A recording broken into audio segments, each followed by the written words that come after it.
최근에 출시된 두 브랜드 제품 AG랑 앵커라는 제품을 적극 추천드립니다. 이 두 브랜드 제품이 가성비로는 킹왕짱이라고 생각이 들어요.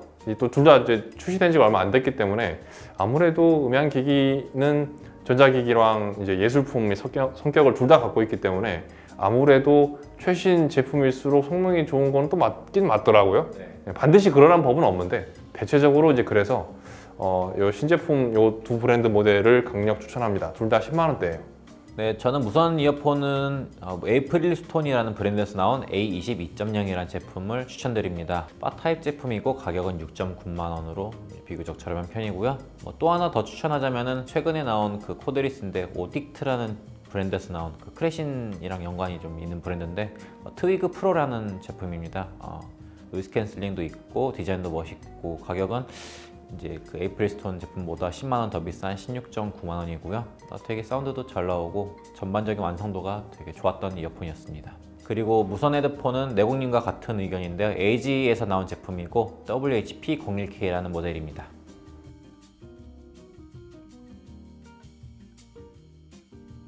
저는 늘 얘기하다시피 음향기기라는 게 그러니까 그 전자기기, 그러니까 기계적인 속성하고 그 예술품, 예술성을 둘 다 갖추고 있다고 생각이 들어요. 딱 둘 다 속성을 둘 다 갖추고 있거든요. 그래서 딱 하나라고 얘기하기 힘든 부분이 있어요. 그래서 기계적인 부분은 음질로 설명을 해야 될 것 같고 그다음에 예술성은 음악성이라는 부분으로 설명을 해야 저는 맞다고 생각을 해요.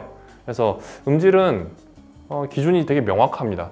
해상력, 노이즈, 왜곡률, 다이나믹 레인지, 음악 감도, 신호대 잡음비 이렇게 수치로 측정을 하면 바로 나오는 것들이에요. 그런 질적인 것들을 얘기하고요. 일반적으로 금액이 높으면 덩달아서 상승합니다. 그래서 비싼 제품이 거의 무조건 음질이 싼 것보다는 좋을 수밖에 없어요. 그리고 또 이게 또 기기적 성질이다 보니까 예전에 나온 것보다 요즘 나온 신제품들이 음질이 거의 무조건 좋을 수밖에 없습니다. 이것도 기기적인 특성이기 때문에 그렇습니다.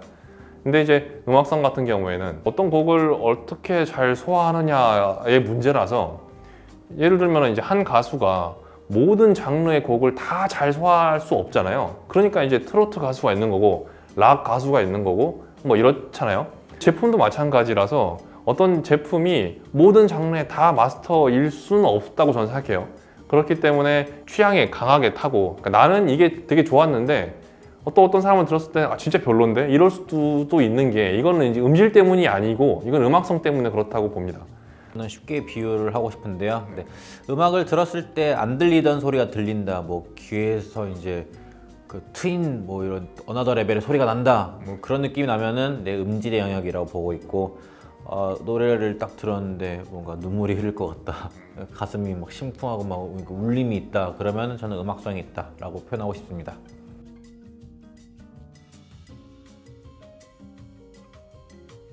B&O 같은 경우에는 헤드폰 군 중에서 독보적으로 좀 고음이 좀 위쪽으로 뚫려 있다는 느낌을 좀 받는 고음이 좀 강점이 있어요. 되게 시원시원하고 그다음에 헤드폰이 딱 귀를 막고 있잖아요. 약간은 답답하게 느껴질 수 있는 그런 부분들이 존재하는데 그 특유의 그 고음 덕분에 굉장히 그 막힘 없이 약간 오픈형 제품을 듣는 듯한 시원시원한 그런 소리를 들을 수 있는 게 되게 장점이에요. 근데 반면 그 고음이 조금 귀에 안 맞는 사람들이 있을 수 있어요. 좀 날카로운 느낌이 좀 있거든요. 그래서 공격적으로 들리거나 날카로운 느낌이 있어가지고 요거는 좀 장단점이 좀 있다고 봅니다. 그리고 정통파 강자는 저는 PX7 쪽이라고 생각이 들어요. 좀 객관적으로 좋은 소리의 표준이라고 해야 되나? 그런 느낌이 조금 PX7이 있고 그리고 개성이 좀 강한, 그러니까 취향이 좀 갈릴 수 있는 쪽이 B&O 쪽이라고 생각이 듭니다. 그리고 또 이제 소재랑 착용감 요런 그 뽀대라고 해야 되나? 그런 면에서는 B&O가 조금 더 저는 이제 우위에 있다고 보고요. 근데 이제 아까 비슷한 얘기인데 종합적으로 음질로만 따졌을 때는 PX7이 조금 더 점수를 높게 받지 않을까. 밸런스도 좀 그렇고 좀 그런 느낌이 좀 있네요.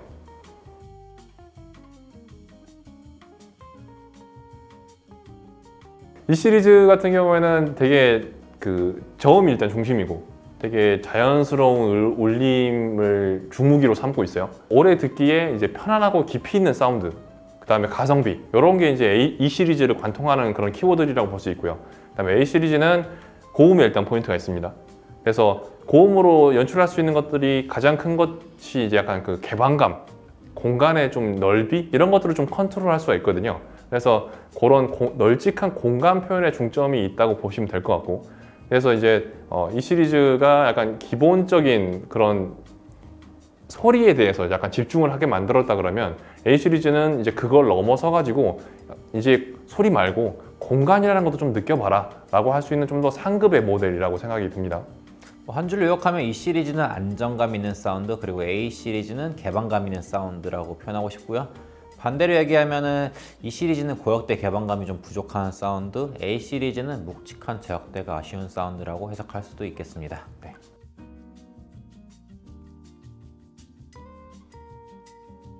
아예 내부가 똑같아요. 같은 제품입니다. 그래서 오디지라는 게 음향기기 브랜드잖아요. 네. 그러니까 음감러들한테 유명한 브랜드지 게이밍 유저들한테는 전혀 유명하지 않은 브랜드라서 이게 자 오디지 겁니다 라고 했을 때 금액이 굉장히 비쌌기 때문에 약간 반감이 있을 수 있어요. 그래서 게이밍 브랜드로 유명한 하이퍼엑스 브랜드를 빌려가지고 하이퍼엑스 이름으로 출시를 해서 기존의 이제 게이밍 유저들한테 좀 친근감 있게 다가가기 위한 수단이라고 보는데, 또 지향점이 약간 다르긴 해요. 모비우스 같은 경우에는 어디까지나 그런 고음질 지향, 그러니까 음감 유저들 위주로 세팅이 돼 있고, 그 오비트 같은 경우에는 게이밍 유저한테 좀 맞게 세팅이 돼 있어요. 조금 더 임팩트가 강렬하고 저음이 조금 더 두툼하고 그런 게 게이밍 유저들이 좋아하기 때문에 그런 세팅의 약간의 차이 빼고는 완전히 똑같은 제품이라고 보셔도 될 것 같아요.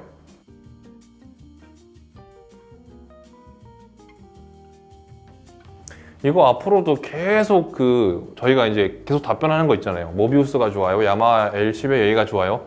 이 질문처럼 아마 이 제품, 이 질문도 꾸준히 앞으로 계속 나올 거라고 생각해요.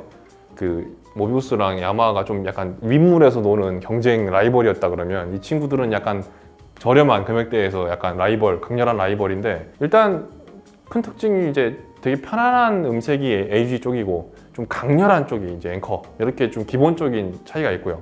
그 다음에 노캔 성능이 조금 떨어지지만 노캔을 켜도 그렇게까지 큰 차이가 없다, 음질이 많이 떨어지지 않는다, 이게 AG 쪽이고, 노캔 성능 자체는 굉장히 좋아요. 그렇지만 노캔을 켰을 때 뭔가 좀 이질감이 있고 조금 약간 거슬리는, 그러니까 좀 약간 뻣뻣하다고 해야 되나? 그러니까 소리가 바뀌어요. 그런 것들이 이제 앵커 쪽이고, 여성분들한테 좀 더 어울리는 디자인과 모양을 가진 게 좀 AG이고, 남성분들이 좋아할 만한 디자인과 그런 외형을 가진 것들이 앵커라고 생각이 듭니다. 네, AG의 WHP-01K는 좀 저는 진한 사골국 같은 사운드라고 얘기하고 싶은데, 앵커의 Q35는 마라탕에 비유하고 싶어요. 네, 매콤한 맛, 알싸한 맛.